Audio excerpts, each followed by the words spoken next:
Hi, hello, welcome back. In the grand tradition, well, one-year tradition, of me talking about an anticipated romance, today we're going to be talking about The Hating Game, which hasn't taken off quite like Bridgerton did last year. I haven't seen a whole bunch of buzz around it online. To be fair, I haven't been looking either, but I wanted to talk about it because I watched it, and I haven't been watching a whole lot. I reread this last year at the beginning-ish of the year because it was one of the first books after, I think maybe the first book after The Duke and I that my romance book club read, and I remember responding to it much differently than the first time I read it right when it came out, which was interesting because it's only been like 4-ish, 5-ish, 6-ish years. Time is a construct that really means even less than usual these last couple, and I remember it as kind of the epitome of hate to love and that trope that I hold very dear because I like banter. So the book focuses on hate to love, and my relationship with the movie has been a little bit hate to love.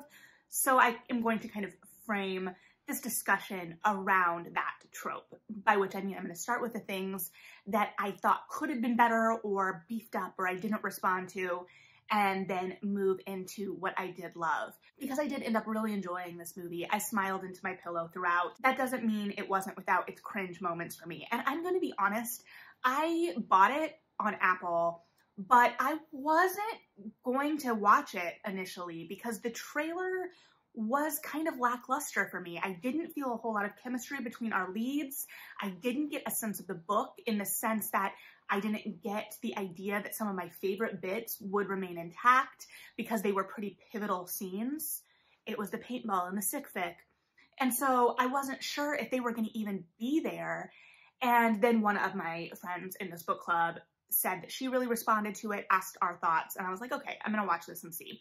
And promptly live texted another friend kind of my reactions throughout. So hate, kind of the central conceit of everything, right? It is the hating game. Our two characters are at work and they are button heads.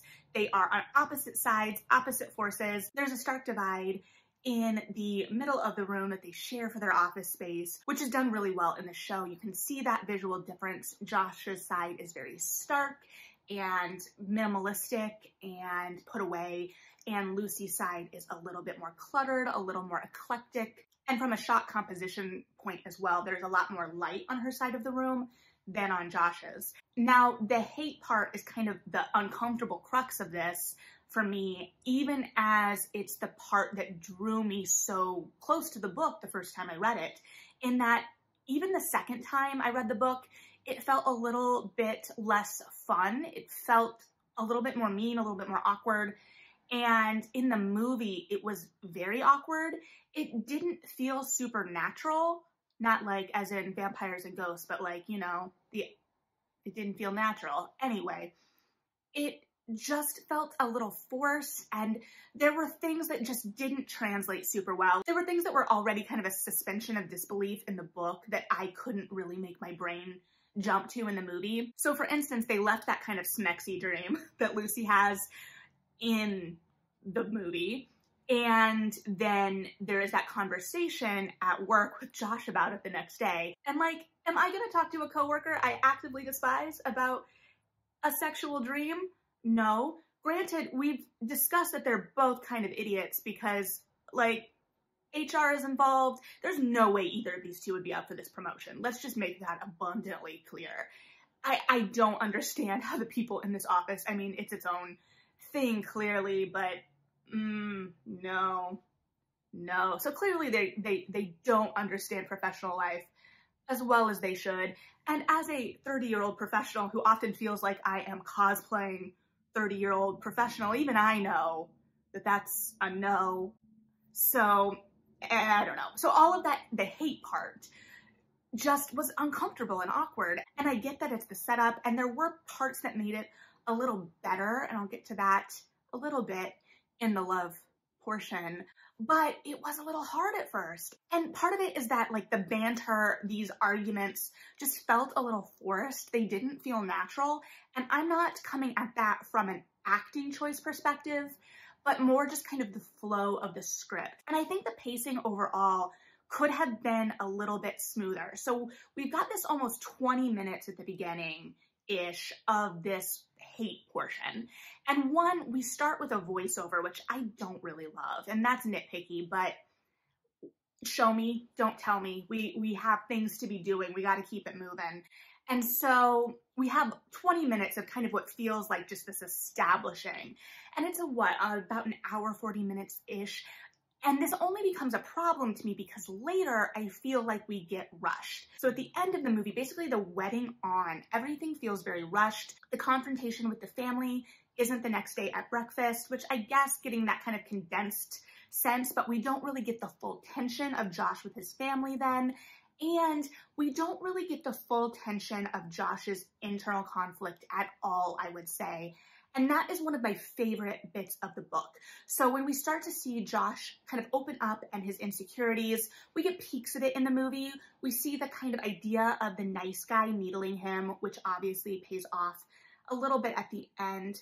But we don't get that full insecurity. One of the things I was most drawn to in the book was kind of Josh's plea, in a way, for Lucy to not objectify him or to not be seen solely for his body, and this idea that he has this insecurity that he's only going to be wanted for his physical appearance rather than who he is as a person and kind of the walls he's put up because of that.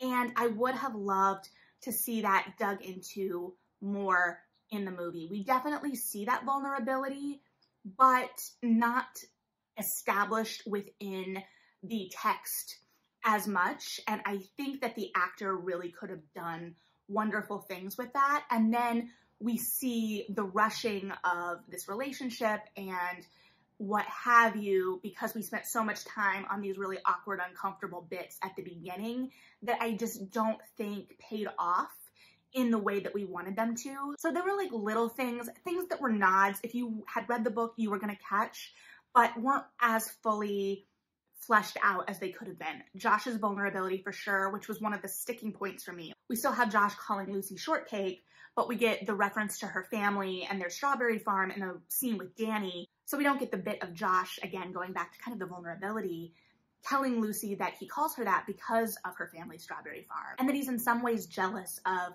Lucy's relationship with her parents and the way she grew up. And we do see, obviously, like the bones of Josh's insecurities and his relationship with his father, especially. But I'm always looking for that more depth. And it feels like, especially because we don't get Josh's point of view in the books, that anything that is missing is a missed opportunity as well. And I would have loved for that wedding scene to be extended out a little bit, because I think then we would have gotten some more of that tension, and Lucy's protectiveness of Josh would have felt like a real break and a real moment. Not that it didn't, but it just would have felt more, I don't know. I just would have liked it that way. And then a couple nitpicky things, like very nitpicky. One, there's one time in the movie, I think, that I am not rooting for Lucy, and it's when they're kind of like barbing back and forth about whether Josh even reads at the beginning after a new book that is part of their list comes in, and Josh makes a quip about meeting his Goodreads goal for the year, and Lucy responds with something about comic books don't count, and I'm like, how elitist. And that was one of the moments, right, that kind of recalls to when the fighting in the book felt mean and just uncomfortable, because of course comic books count, and Goodreads goals are arbitrary and mean nothing other than to the person who is creating the goal. So who cares? So I didn't like that line. Again, nitpicky, I know. Additionally, the apartments. We're in New York City, based on the establishing shots. I don't think the apartments feel particularly New York, nor do I think that either of our characters could have afforded those apartments on a publishing salary. Maybe they're in a more senior role than I was reading into it. It was a little bit of a stretch for me. Ultimately, doesn't matter. I did enjoy the apartments, and some of the joy of contemporary romances is that escapism of the day-to-day, the fun jobs, the fun apartments, you know, the drill. And most nitpicky, and also maybe most show my age, Lucy is using a PC and Josh is using a Mac. And maybe I am just shaped by the I'm a Mac, I'm a PC propaganda of the 2000s. But Josh is all about the numbers. He's all about the spreadsheets. Why doesn't he have the PC? Visually, I get it. The Mac has sharper, cleaner lines. They match his side of the room more, but I don't know that the Dell would have looked out of place there. But to be fair, based on the publication of the book timeline, Josh and Lucy are millennials. So I feel like it's a fair argument to have because they would also be coming to the table with those perceptions. Now, contemporary romance now, people in their 20s now, not so much, but that's a conversation for a different day. We'll tackle that mentally a different day. So yes, a lot of what I didn't respond to or didn't like came down to pacing and structure and how I would have liked to see some of those more uncomfortable bits at the beginning kind of taken out and given more time at the end. I think we still then would have seen a full transition. I think they were aiming at making sure we saw a real change in this relationship and these characters, but I think we just dwelt a little too long in that really awkward part. And because it's the beginning of the movie and people's attention spans are so short anymore, I worry a lot of people maybe even shut it off before they got to any payoff with it. So I don't know, maybe right now you're thinking, but Melody, you said you liked this movie. I did. So what did I like? Many things. We'll start with a couple little things. One, I liked that they took the fat shaming out from the boss. He was still a jerk. He was still kind of that insidious, smarmy creep, but they left any physicality out of that. And that was one of the things that I had the hardest time with in the book, especially because it was coming from Lucy's point of view. And so it was harder to root for her in those moments when she felt mean. I also really enjoyed the characterization of Danny. I thought that was really smooth. He felt like a good guy that just wasn't right. I did feel bad for him because he got friend-zoned pretty hard and he was just nervous at times. So I did really like Danny and I thought that he responded well. In the book, he kind of borderlined on like nice guy, and in the movie, he was a nice guy. So I wish the best for Danny. Visually, this is something that I didn't really pay attention to in the book because it's not something that I pay attention to, but the few, like, I think I was looking on Twitter for reactions and seeing how people were reacting. So like I did like a very basic kind of what's everyone thinking. I haven't done deep dives. But the height difference of the leads and the visual of that, I personally was worried it was gonna look awkward on screen because I was thinking of like the composition side of it rather than the fact that some people are really attracted to that height difference. But I thought the way they played it was really good, especially in that elevator scene, which was the kind of end of the cringe portion of the beginning. So that kind of had to have a real heat to it, a real steam to sell it. And I thought it did very well. And then we've got my two favorite bits of the book, which did make it to the movie despite my fears, the paintball followed by what I refer to as sick fic, because it is sick fic. So the whole team goes to paintball as a team building exercise. That's another, okay, I lied. There's a second time I'm not rooting for Lucy. It's when she recommends a scavenger hunt as a corporate activity for team building. One, most people don't want to go to team building anyway. Two, I absolutely do not want to do a scavenger hunt. I don't care if it's based on Gulliver's Travels, and I'm a nerd. So yeah, no, that's going to be a no for me. I don't, to be fair, know that I'd want to do paintball either, but I definitely don't want to do a scavenger hunt. So anyway, they go to paintball for team building, and the idea is that they're going to get to take out some of their tensions for their coworkers, right?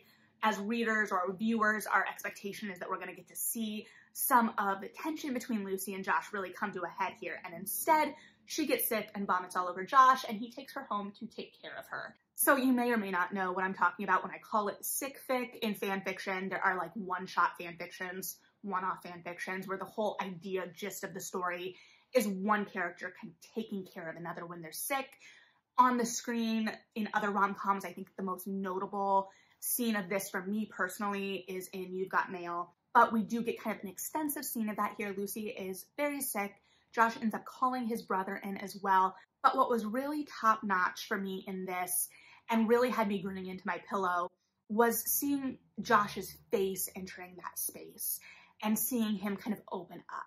So we know as viewers who have read the book, maybe not everyone, but also you get the idea. It's not super subtle. So that Josh loves Lucy. And the way he looks around her apartment after he's kind of got her settled, knows she's going to be okay, is so reverent. And it's just such joy at getting to see deeper glimpses, more intimate glimpses of this woman. And when I say intimate, I mean that less sexually, right? Like there's the scene in the bed where they're talking about how she's wearing the Sleepysaurus top, and just him getting to see those little bits of her, the bits that she hides away in their banter and that he doesn't get from her in normal interaction. And that also allows us to kind of experience that big, like, guy falls first energy of this book that we get the peak of later in the book, but we kind of get to experience throughout in the movie. It's very obvious that Josh likes Lucy.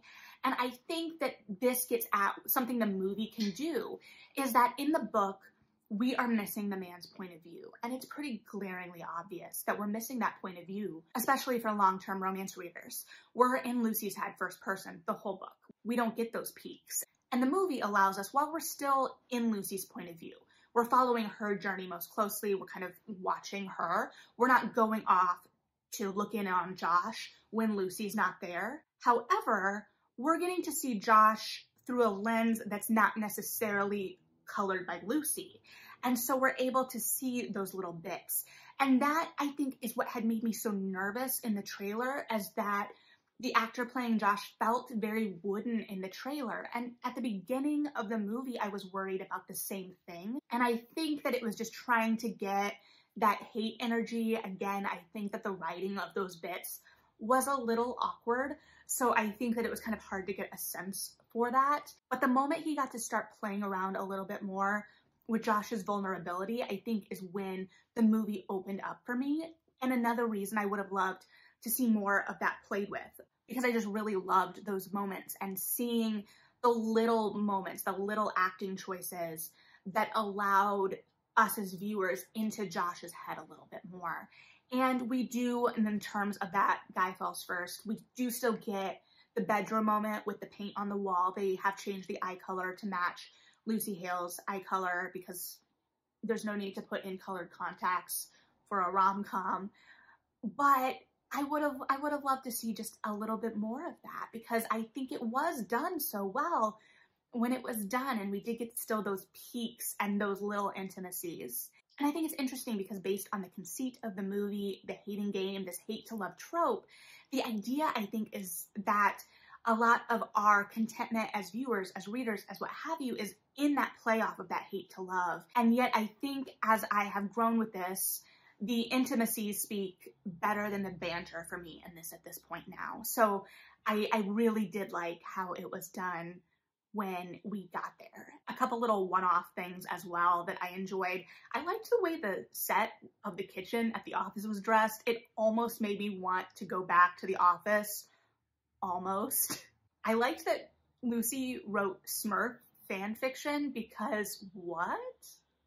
No judgment if you are an avid producer and or consumer of Smurf fan fiction. It was just like, I know that she was a collector from the book. I don't remember any references to fan fiction. Maybe I blocked that out in the book, but it was kind of a touch that for millennials and Gen Z, of course, we're gonna know fan fiction, reference fan fiction, and I just thought it was funny. I also really liked the scene on the bus when Lucy, I think, is just going home, and she's looking around and there are all of these friends and couples, and we know that she's kind of a loner. It talks about how all of her friends were laid off. We know that from the book. We get it in the voiceover in the movie.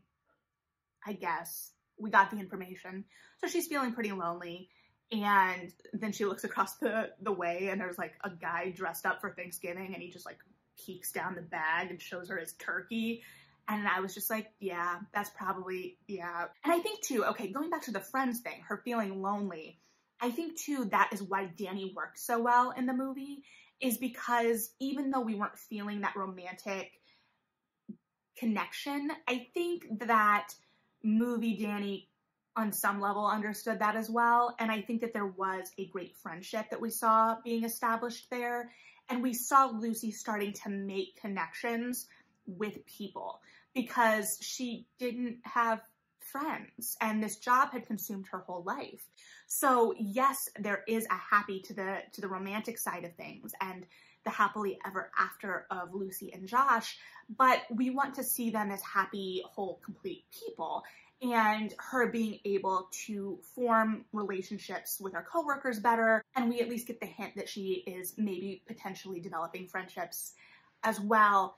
helps with that happily ever after of just kind of the complete picture. And while we did have to speed to the happily ever after our third act breakup miscommunication conundrum, which I guess I didn't even mention in my we could leave it portion, but that's part of the pacing. Wedding to the end is kind of like a mishma. Like we get that real catharsis of Lucy standing up to Josh's dad, and then she overhears a conversation that she misinterprets, and we have to kind of rush to that resolution a little bit quicker. Again, it's all pacing. We should have robbed some of Peter's tension to pay Paul's payoff. That was, say that 5 times fast.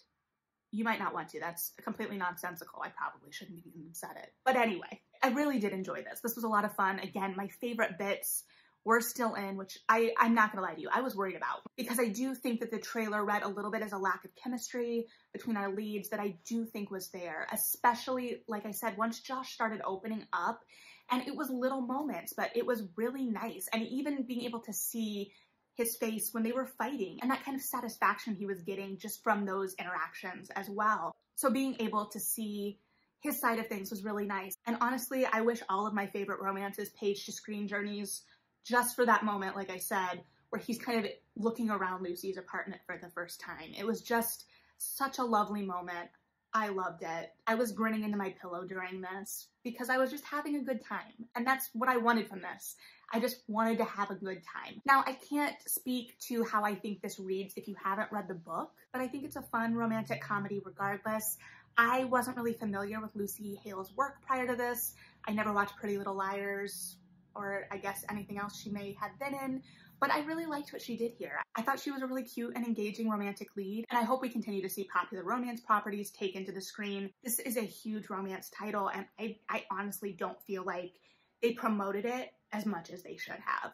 So I'm gonna keep supporting it, by which I mean I bought it, so I'll watch it when I want to, and hope that we continue to get more of this. That being said, I don't want Sally Thorne's second book turned into a movie, and I haven't read her third book because of the second book. So, you know, if we could just work down my list of romances I personally would like to see, I mean, I wouldn't complain. I know everybody has a list, everybody has opinions, which I guess brings me to the question of what would you like to see taken from page to screen in terms of romances?